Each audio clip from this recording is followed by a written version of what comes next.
Lisa is a specialist in interpersonal communication, relational communication, romantic relationships, social support, stress, several manuscripts concerning stress, and sports communication.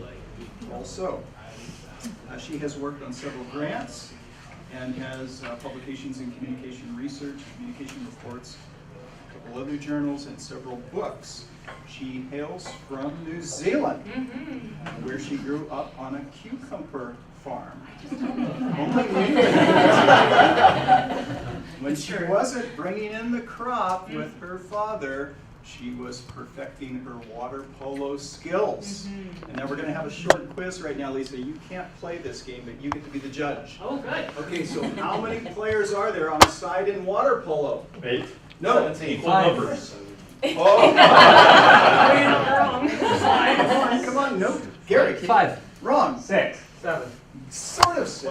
What's that? 6 Sort and a of goalie. six. 6 and a goalie. Explain that. So you have your goalie and then your 6 field players, so 7. All right. Yeah, that's, 13 on a team internationally. Yes. There we go. So You like win. a couple others in the room, Lisa, you earned a master's degree at the University of Hawaii at Manoa, where one thinks you might have gotten in the pool there too. So thank you very much for coming to East Lansing, Michigan. Thank you. Well, thanks everybody for being here for my job talk. I'm thrilled to be here at MSU. I have long admired this program. It is absolutely one of the departments that are as prestigious in our discipline. So I'm thrilled to be here with a bunch of ontoids, such as yourself and myself too. Today I'll be presenting to you a little bit about my research, some of my big and small research questions, where I hope to go in the future, and I'll discuss briefly my dissertation. But Jim gave a brief introduction about me. Let me talk a little bit more. Mostly, I just wanted to show off this photo where I look really tan. So I am from New Zealand, but I've lived in the States for 10 years now, so my accent's a little bit twisted. Oftentimes people say, "Are you from Australia?" And I say, "No, least favorite student." And the next person goes, "New Zealand?" And I say, "Yes, favorite student." So I grew up in New Zealand, and I moved to the University of Hawaii on scholarship for water polo. I was playing water polo for New Zealand for a number of years, traveling internationally to play and compete.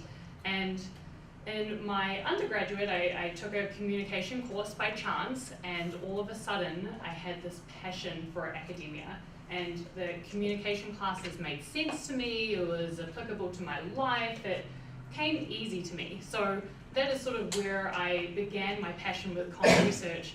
Moved on to my master's program at the University of Hawaii at Manoa, and then moved to Arizona State University. My athletic work ethic has really transferred into academia now, and I love to be a productive researcher and on a bunch of different projects. My big umbrella question, really everything that falls underneath it, is how communication and close personal relationships influences our health. And that health might be relational health, physiological health, psychological health. A lot of the research I'm doing recently is on relational health, and that's what I'm talking about today. So I'll be discussing my areas of interest too are romantic relationships, casual sex relationships like friends with benefits, as well as sport communication, which is just a labor of love, really, and a lot of my grant money is coming through that. So to give an overview of what I'll be speaking about today, very briefly I'll talk about what affection is and affection exchange theory, as that is the driving force of the spins of all my projects. I'll be talking about a project on sexual affection, then a discussion about cuddling, my dissertation pilot study. I'll end with a little brief discussion about the grant work I've worked on, some future directions, and of course I'll leave time for Q&A. I know we started late, but I'll go through quickly.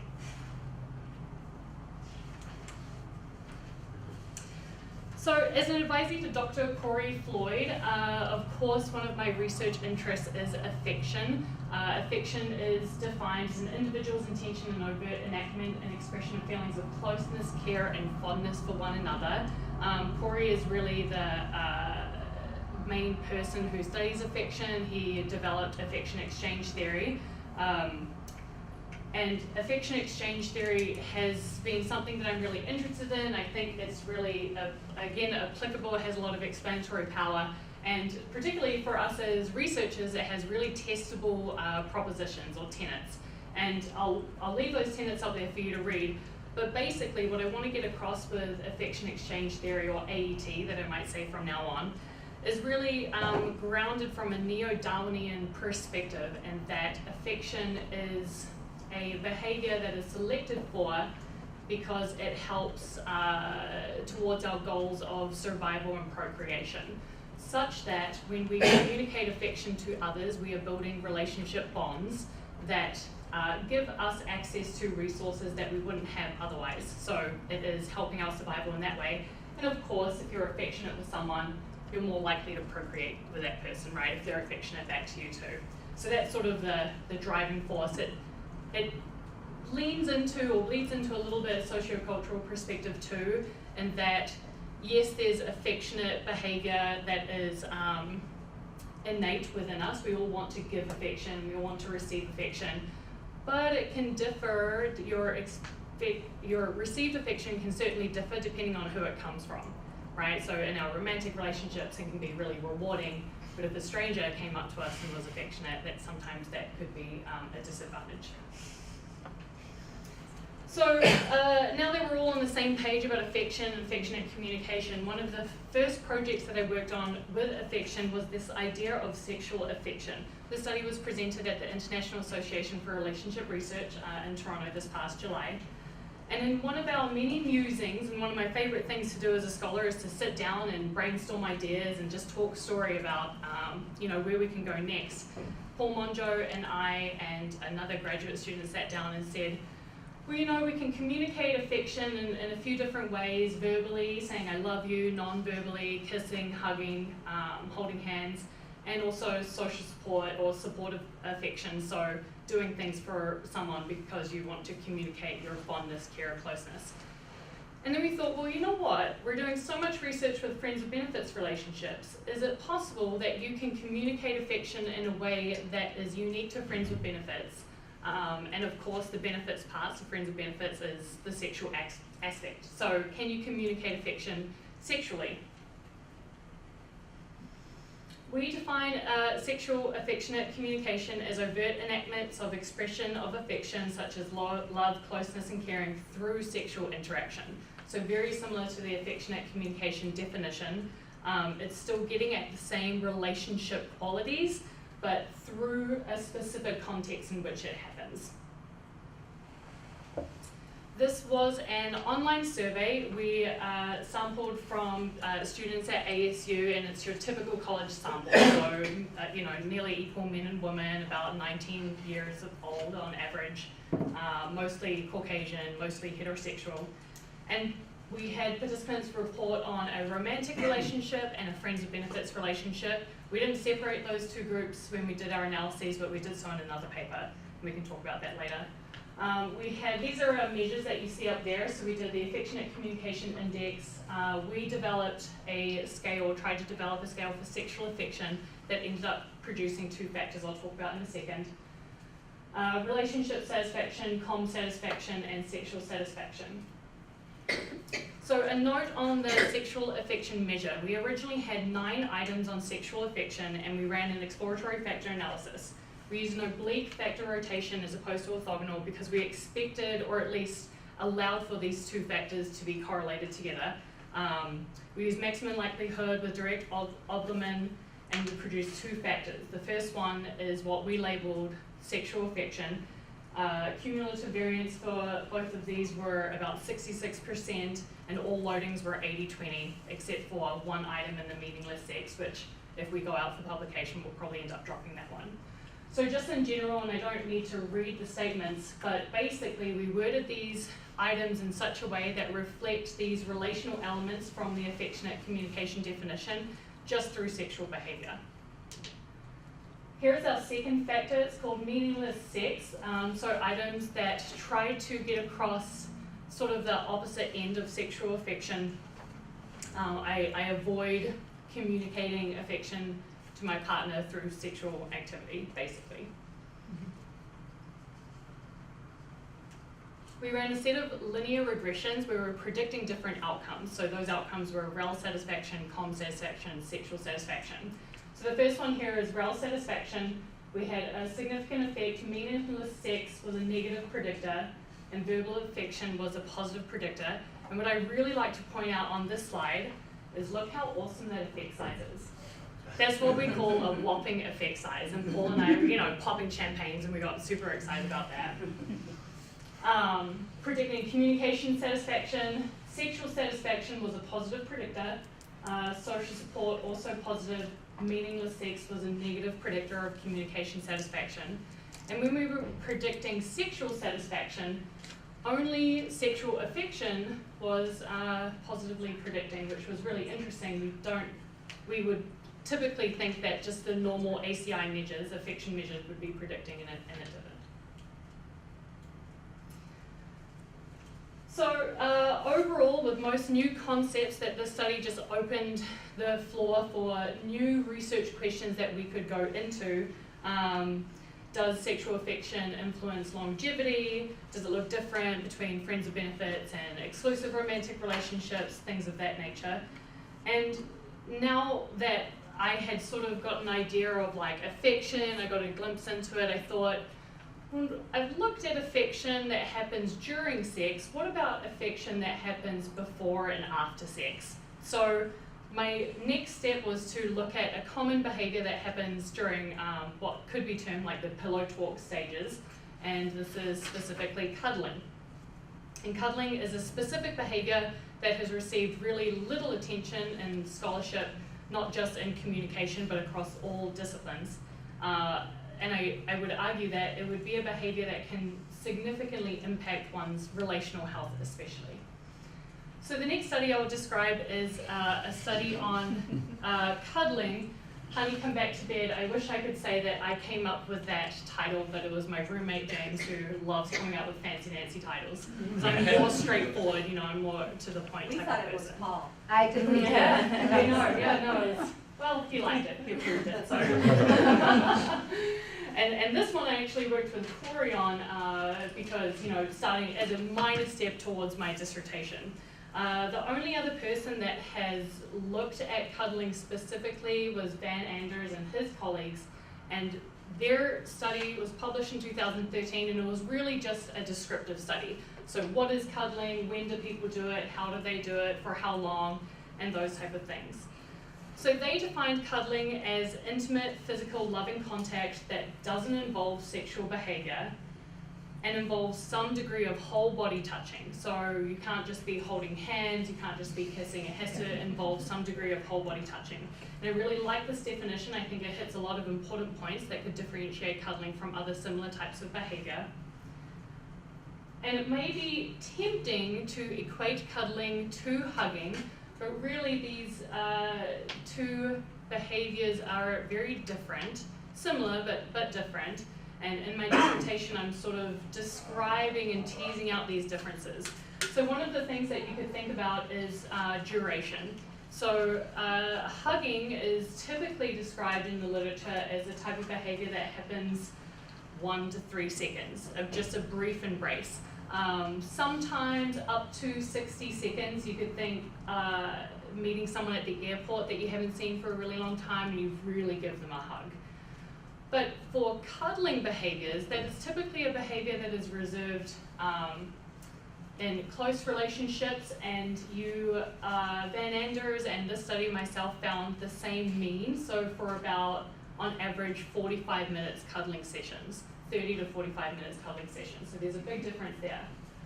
The relational elements as well, hugging can communicate different relational elements such as closeness or fondness to someone, but cuddling, on the other hand, is really reserved for the intimate, close relationships, so your romantic relationships. Sexual elements as well. In romantic relationships, at least, cuddling can lead to sexual activity. You can cuddle after sexual activity.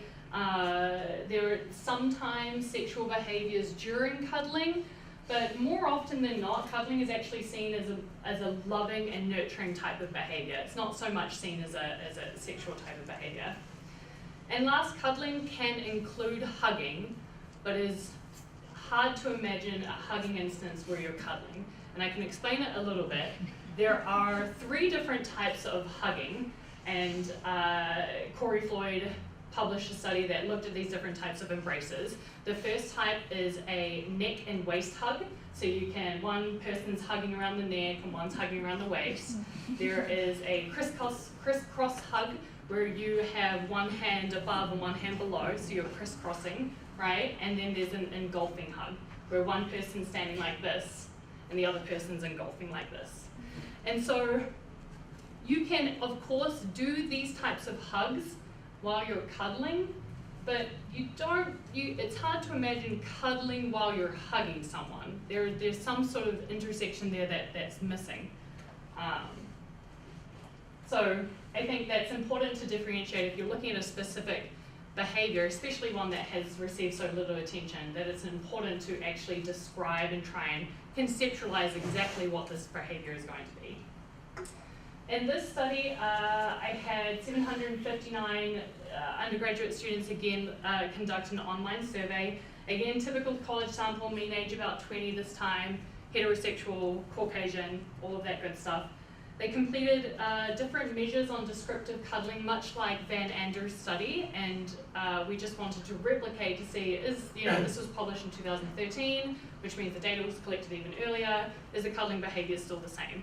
So a lot of things about timing and where you cuddle and how you feel while you cuddle and what you talk about and things of that nature. We also measured a couple of different relational health markers, so relationship satisfaction and closeness. And 2 different nominal level variables that we included, our independent variables, were cuddling initiating. So this was who initiates cuddling in your relationship. Me always, my partner always, me most of the time, my partner most of the time, or we equally initiate cuddling. And then the second is cuddling need. So how much cuddling do you receive? Is this enough? And the responses or the categories were, I receive less cuddling than I want, I receive the exact amount of cuddling that I want, and I receive more cuddling than I want. Briefly, the descriptive results were much the same as Van Anders, which is really great. So couples were cuddling on average for about 30 minutes, 45 minutes. Most of the time, those cuddling behaviors happen in bed. Also at nighttime, so about 9, 10 o'clock at night. Sometimes on the couch as well, and they even said at the movie theaters, but the majority of people, about 80-90%, said the bed and the couch. And these are all important things to understand as you move forward with any research on a specific behavior. So you're just really getting a sense of what this cuddling behavior is. We ran a MANOVA with the cuddle need and cuddle initiates as our independent variables and our relationship satisfaction and closeness as our set of dependent variables. Our multi-collinearity assumption was met. Our homoscedasticity assumption at the multivariate level was met too. And we had significant results. The effect sizes aren't hot here, but you can't always have those big whopping ones.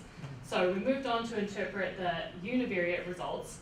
And basically what we found was for participants who received less cuddling than they want, had significantly lowest relationship satisfaction need compared to compared to the right amount of cuddling, or if I'm receiving too much cuddling, no differences between too much cuddling and the right amount of cuddling.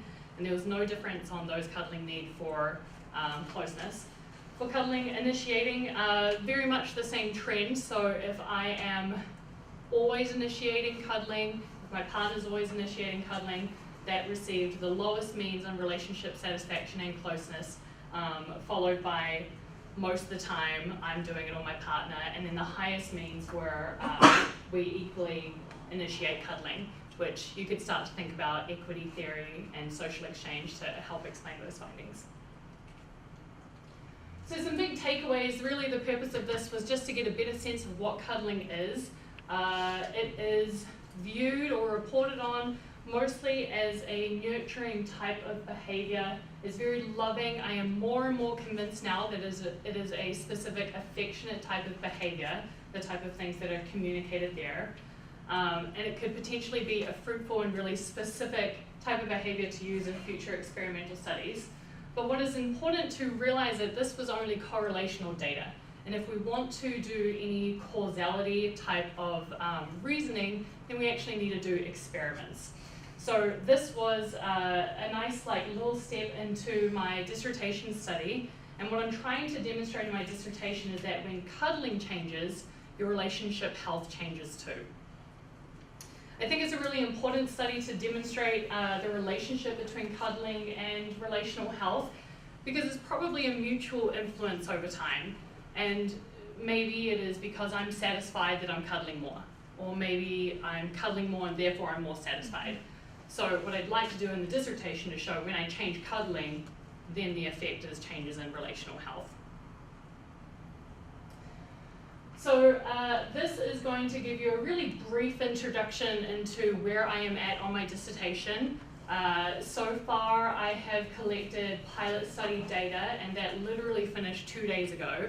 So I've downloaded data, I've had a brief poke around because I couldn't help myself, and found some cool stuff. It at least gives you an idea about where it's going. And again, this is all grounded or driven through affectionate exchange theory. And I've decided to use the investment model outcomes as my health markers here. So I am predicting that when you increase cuddling, you're also increasing relationship satisfaction, investment, commitment. And when you increase cuddling, you decrease levels of quality of alternatives. I'm using a longitudinal experimental design. I'm going to be manipulating the frequency and duration of the cuddling behaviors, and let me explain to you my different conditions. So my first condition is the cuddling condition, or the treatment condition, and in this condition I tell participants that I would like them over the course of a week to increase the duration and the frequency of their cuddling behaviors. The second condition is the control condition, and in this condition I just tell participants don't change your normal routine. We're just simply looking at how couples communicate and while they're living together. And okay, so we have a treatment condition and a control condition, like the basics of an experiment.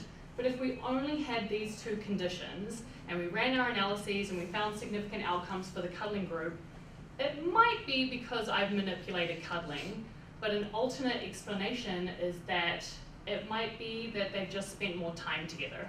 So a third condition is the comparison condition, and in this condition I have asked participants to increase their time at meal times together. And I selected this activity because it is an activity that most couples who live together do anyway. It's not really an activity that you'll do much like hugging across the table, so we're not overly worried about conflating those two conditions. So different criteria in the pilot study and in my dissertation. So of course they have to be in a romantic relationship, living together for at least 3 months, 18 years or older, and can speak English. And speaking English is important because I'm communicating with them only via email and text message, so it just has to be really clear. We have to be able to communicate. So the different procedures, basically for the pilot study, I've only recruited via comm classes. I'd like to get out of that for the full study. I'm thinking about flyers at libraries and getting into the community and snowball sample and things, maybe even Mechanical Turk, but I haven't decided yet. In any case, for the pilot study, we recruited from communication classes, sent out a screening survey with all of the measures included, and once that was completed, that was about 2 weeks, once that was completed, downloaded the data, cleaned everything up. For those people who qualified, I sent out an invitation email and said, would you like to participate in the survey? If they said yes, they were randomly split into one of my 3 conditions, and I ran basically equivalency checks to make sure that these conditions don't, or these groups of people do not differ on any of my relationship measures. I had to run that maybe like 4 or 5 times to finally establish equivalency, sent out the instructions, all correspondence was over email. Participants received a $10 Amazon.com gift card before the study. When they said, yep, I'll participate, I sent them an Amazon gift card. And then at the end of the study, when they did the last survey, I sent them another $10 Amazon.com gift card. During the week-long study, it started on a Monday. They were instructed and emailed again on a Sunday and said, you begin tomorrow and here are your instructions again. They started on a Monday, had the pre-measure, and then they had an interim survey on a Wednesday, an interim survey on a Sunday, and then they had a post-measure again after the week had finished. Here are all the different measures that I'm including in my dissertation. So behavioral frequency, questions, so how often do you cuddle, how often do you eat meals with your partner, just those sort of things that we can check, the manipulations afterwards. Affection received and given scale and affection communication index, those are all in the pre and post. And then of course my investment model variables, and last, the manipulation checks control scale, where I just developed items that would check these manipulations. So in the last few days, I've cuddled more with my partner. In the last few days, I've been in more physical contact, or I've eaten more. And then, of course, a bunch of items to throw them off the scent. So, have you been exercising more, or how's your eating habits, and what's your sleeping habits like? So they wouldn't get an idea about what I'm trying to look at. The pilot study included 32 people, and is a small number for an experiment, but really the purpose of the pilot was just to see and test if the manipulations were going to work. So we had 12, 9, and 11 in each of the 3 groups. Mean age was about 25. Most of them were undergraduate students, like about 20 years old, and then I had a couple of older people as well. Mostly females in the study, but when I ran a t-test on the outcomes, it wasn't significant. So I wasn't overly worried about that. Relationship length, they've been in a relationship for nearly 4 years on average. Some of them were married, most of them were not, mostly Caucasian. So for some of the items in the manipulation check scale, I actually found significance. And that's really exciting because with only, about 10 people per condition, to find significance because is just telling that these scripts that I've developed are really making sense. And actually, before we even did the pilot study, the scripts that I developed were sent out in its own survey to a bunch of random people, not just college students, but friends, family. They read the scripts, they read all the items that I created in the scale and gave me feedback, and we adapted from there. So it's really been a process of trying to do this experiment as well as possible. And these are the items that were significantly different and also with the correct mean. So the cuddling condition has significantly highest mean. I've been cuddling more with my romantic, I've been in more physical contact. The comparison condition, I've been spending more time cooking together. Just for kicks, I had a look at briefly the relational outcome measures across my different conditions, and this was only with the Wednesday data. So only 2 days they'd been in the study, no significance whatsoever.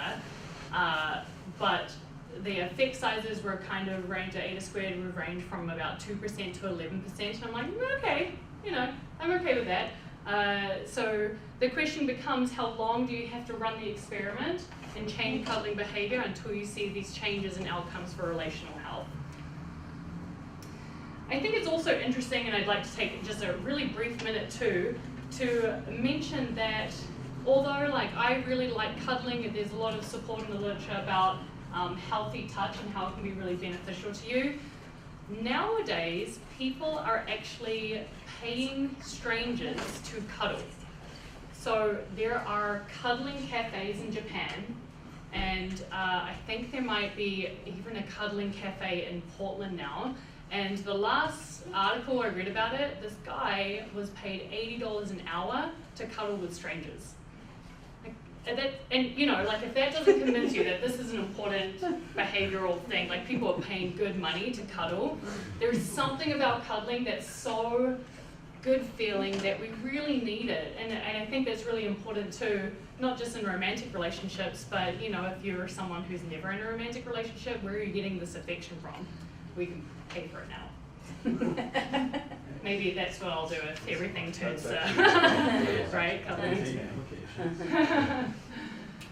So I'm slowly running out of time here. I'll leave time for questions, but briefly, my experience with grant work I've worked on several grants in the past. My first one was a project that was funded by the National Collegiate Athletic Association, the NCAA, and it was a graduate research grant project. This was, I think, I got $6,000, and it was nice because I'm a graduate student. The university didn't have to take any money, so I had that whole $6,000 to work with, which for graduate students were like, woo, you know, like you don't often get to work with thousands. And that project tested the stress buffering model, so stress and social support experiences of student athletes, and that data is all collected, just sitting there waiting for me to run the analyses. The second is the NCAA Mind Matters Challenge. So the first project, I applied for the grant and Vision project, received it. The second project I was a research assistant on, and I was there from the beginning, helped write the grant and the proposal, and then we received the grant. That's about a $400,000 grant from the NCAA.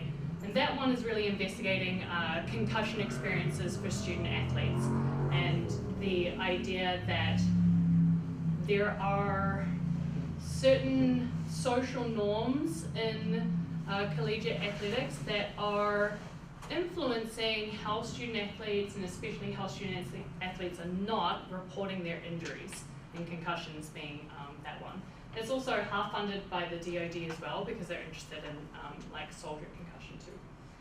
And the last is the US Department of State. Again, I was a research assistant just for one semester, and this research grant project looked at Nicaragua adolescent family communication patterns and how communicating with your parents through warmth and closeness influenced their lifetime alcohol use. And that paper, thankfully, has just been accepted for, is now in press at the Journal of Family Com. So, really wrapping up here, my directions for future research, of course, there are so many that I could think of, and I have data just sitting in my computer, like most of you, that's dying to get analyzed. It's screaming for me, like, look at me. So eventually we'll get there, but some future directions. Moving forward with affectionate communication research, I'm interested in how we might examine the discrepancies in how much affection we want to receive between romantic partners, how we communicate that, what happens if I am a really affectionate person but my partner is very unaffectionate, and how do you manage that, what's the implications on relational health. One of the least tested tenets of affection exchange theory is the idea that when you receive too much affection, it is physiologically aversive. So that is something that I think is just waiting to be tested. And the last is physiological health effects of cuddling. That is something I'm dying to get into. It's been beyond the scope of my own research program, but certainly when you could imagine the physiological advantages or benefits that you could receive after receiving such a warm and loving type of affectionate behavior. So that is the end. I'd like to open the floor for questions.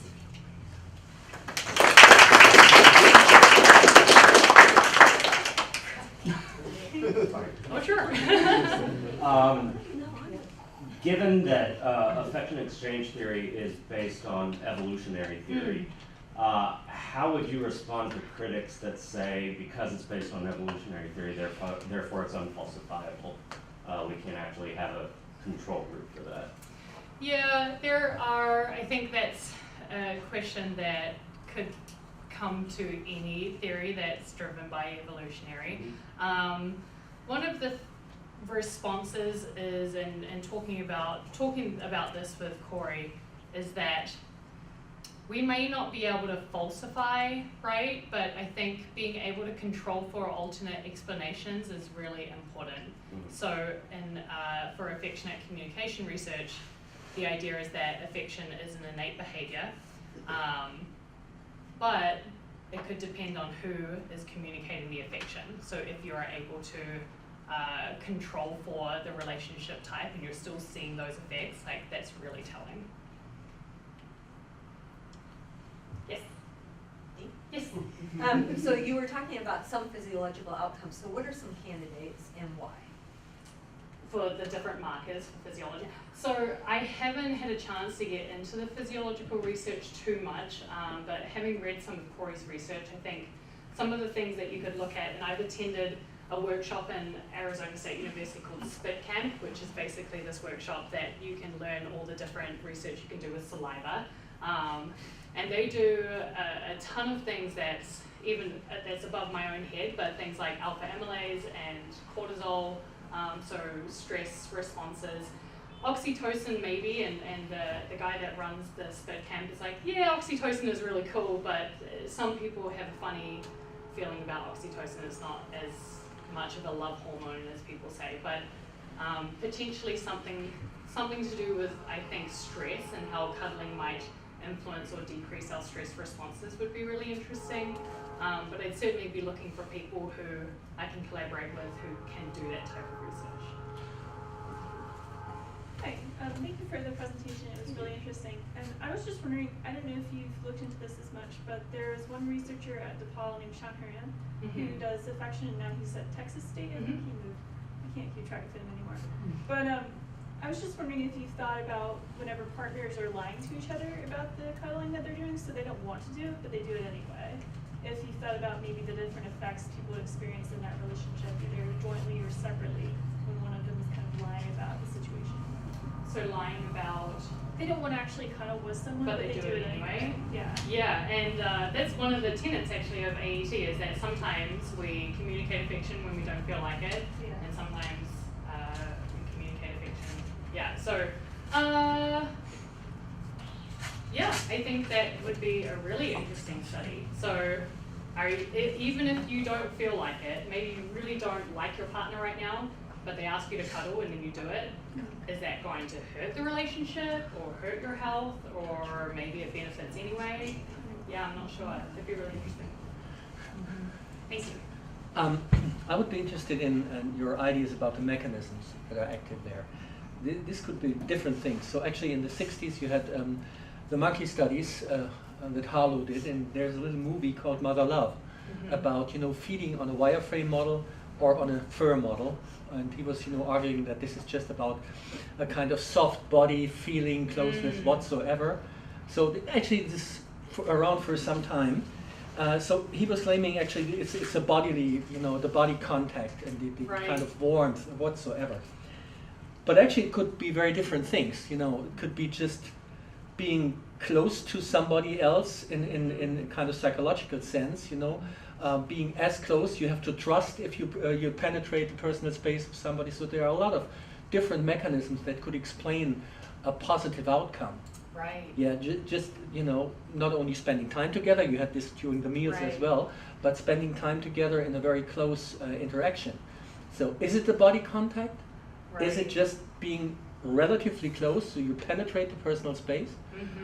Is it acceptance of yourself and reinforcement of your body image? So what is it? I think that's a really great point, and I wish that I could include all of the possible alternative explanations in one study. But that's a great point about closeness too. Just feeling wanted and feeling accepted within my own body would be really an important alternate explanation to control for. Yeah, I like that. I don't have an answer. Have you started from another point? You started from the body contact? What was your original idea? Is it the real touch aspect of it, or is it, or you have no fixed idea about that?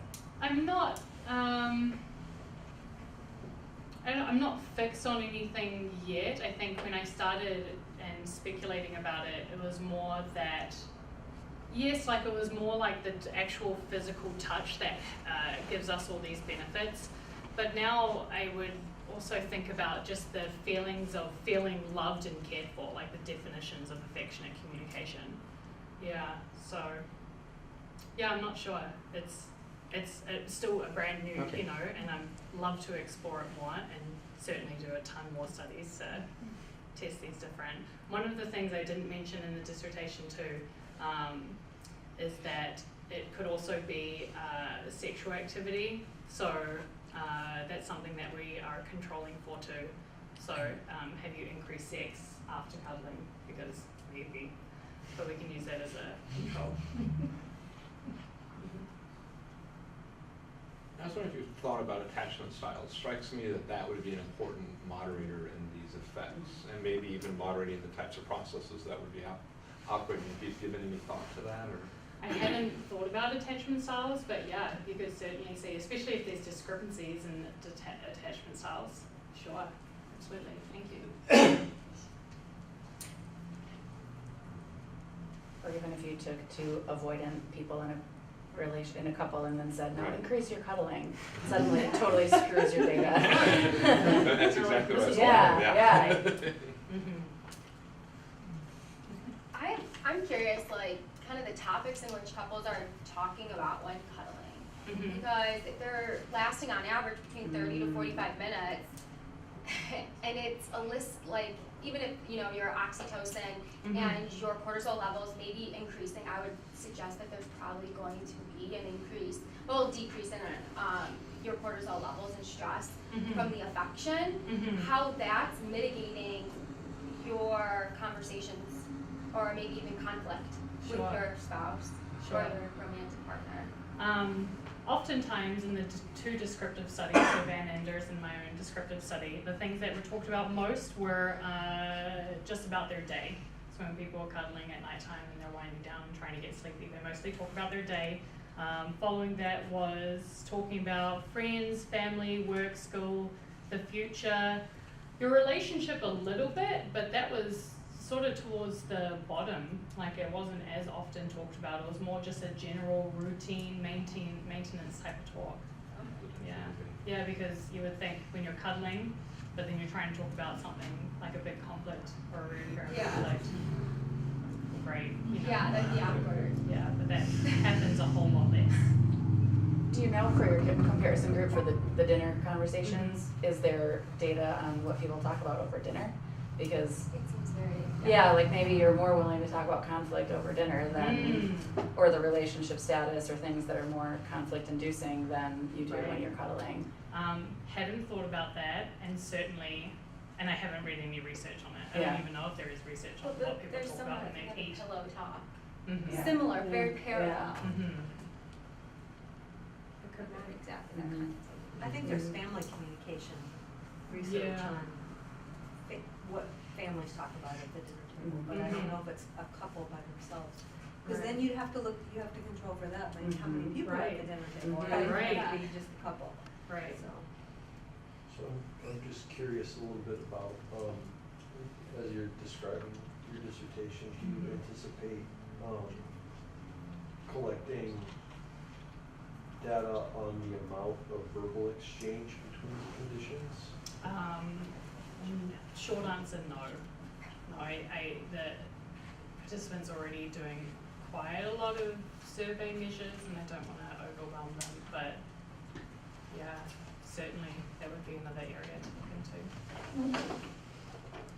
So in terms of the relational dependent variable measures, are you going to collect data from only one partner, or you are going to collect data from the dyad? Right now it's just one. It's just the individual doing it. They tell their partner, like, this is the study, we should be cuddling more this week or eating more this week or whatever. But it's just, right now it's just one. And I really wanted to do a dyadic longitudinal experimental design. And then I thought, oh geez, I need to actually graduate. So right now it's just individuals. But dyadic data, that's sexy. Like, that's what I'd love to do that. Yeah, because it feels to me that when one person suddenly increase the cuddling opportunity, whereas the other person feels a little bit stressed, why you cuddling so much?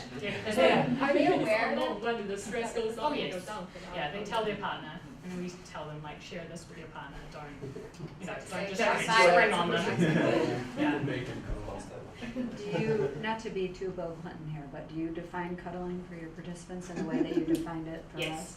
For the condition, I give them the script. I know of my husband and I cuddling, don't and define it the same way. Just kidding.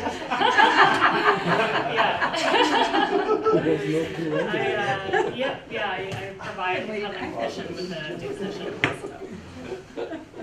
But speaking of that, could you perhaps comment on the gender differences, if there are? When I ran the TTE, well, yeah, there might be gender differences. I'm hoping in the full dissertation that we'll get more of an equal distribution of sexes.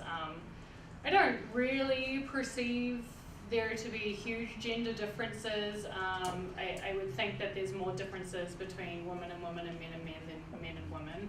And I say that because, there's no really big literature that's showing, at least there's none on cuddling, but even so on affection, like, I think that it's not going to be a whole lot of difference. Maybe.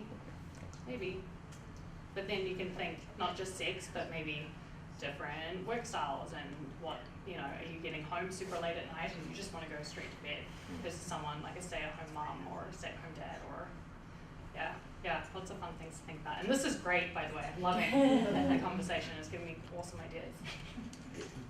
This is more of a long-term speculative type of question, but in terms of the value or the revelation of your data from an induced experiment where individuals know they're supposed to cuddle versus maybe an indirect approach where maybe like something that Gottman had done where you've got couples together for a weekend, they're doing other kind of tasks, other kind of things, and in a way maybe it's like Big Brother, or you're watching these people in the evenings, where they might cuddle naturally. You're watching him? That sounds a little creepy. That sounds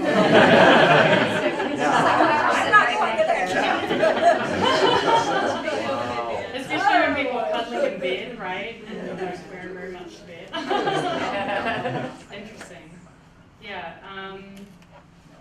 I think that at least one of the advantages of this dissertation is that it is occurring in a naturalistic setting, so we're increasing ecological validity, because most oftentimes people will bring them into the lab and touch on the wrist or just a brief hug and do all these measures. And it's great, and we need to do that research to show this relationship, but I think that we also need to be doing experiments like in naturalistic settings. And yeah, an intensive cuddling camp would be great. I'd do it. Personally. I'd do it. I'm curious a little bit if, conceptually, is this particular nonverbal behavior, how is it a novel behavior? Like, what special do we get from it that we don't get from other things? Conceptually, I'm just trying to wrap my mind around what it is and how it fits in the whole realm of nonverbal behaviors and how that interacts with messages. Right.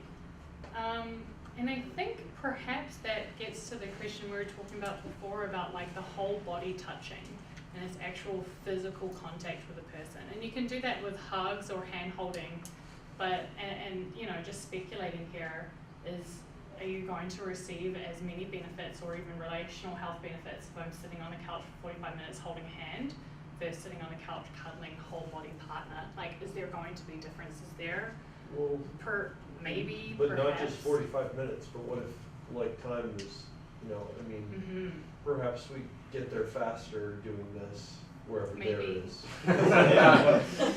Where are we going? Where are you going? It's enough on you. It's endless right now. But I have a piggyback after Yeah, you but finish. it raises the question, when I think back to a text that you might be familiar with by Judy Burgoon, Dave Buller, and Woodall, the classic nonverbal text, where they argued that a nonverbal cue system operates in conjunction with the verbal one, and ultimately, depending on which of those cue systems are restricted, we can accomplish the same sorts of things. It's just that it might take longer, we might have to be a little more wily. So I guess that's where my question comes here, is what is this exactly that you're interested in? And like, what is it doing? Well, how is it functioning? Right. So that's where I was gonna piggyback, because they have functions, and we were actually talking about them last night, but 5 basic functions in nonverbal communication. So is this a functional approach? Are you trying to get at cuddling in service of a particular function? Randall's just pissed off because he can't study it.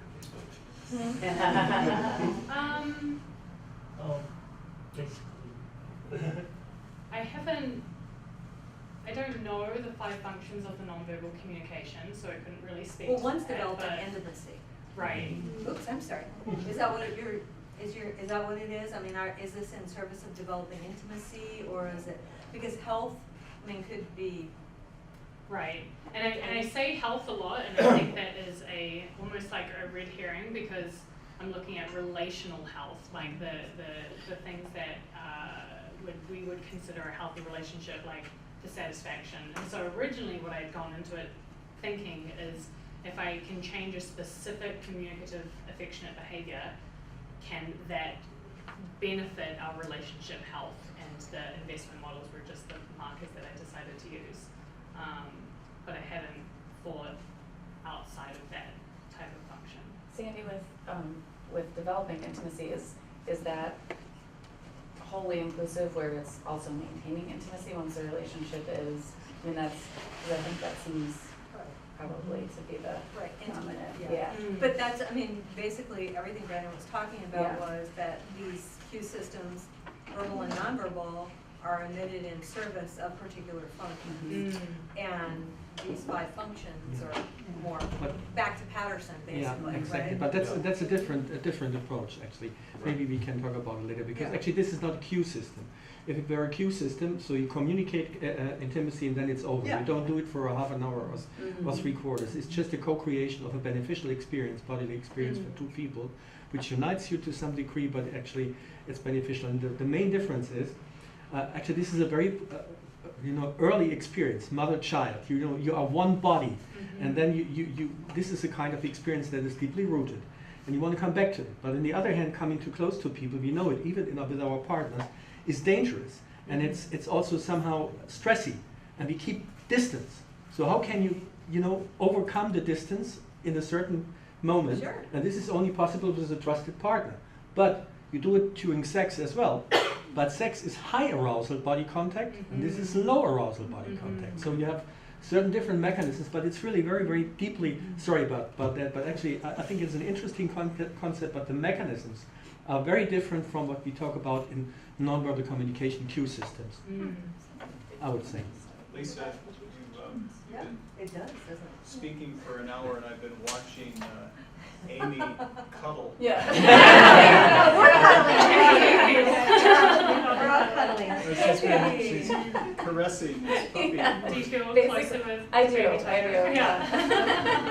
I'm wondering about Vernon's comment of observing cuddling behavior in naturalistic conditions. Has this been done concerning primates, which have been known to Oh, cuddle a lot? oh. Yeah. Great question, and I don't know. Yeah, it has Haven't been seen- Yeah, has been done. Haven't really Yeah. the literature Has on been done. primates and cuddling. Particular grooming. But Grooming research is just the Bonos, same. Grooming bonos are research. known to Yeah, cuddle right. like 8 hours a day. Yeah. yeah. And the grad students and I were here today talked about, okay, well, not just cuddling with humans, but you cuddle with your animals. Right. And you're still getting the same benefits from that. Maybe no longer a relational health aspect, but I wonder about Your that. child. Well. One last You're my first question, participant. Lisa, from sure. I was just going to say, if you ever do get interested in the animal part, one great area that you might be able to double dip with getting grants on and a lot of public attention is service animals and the effects they can have.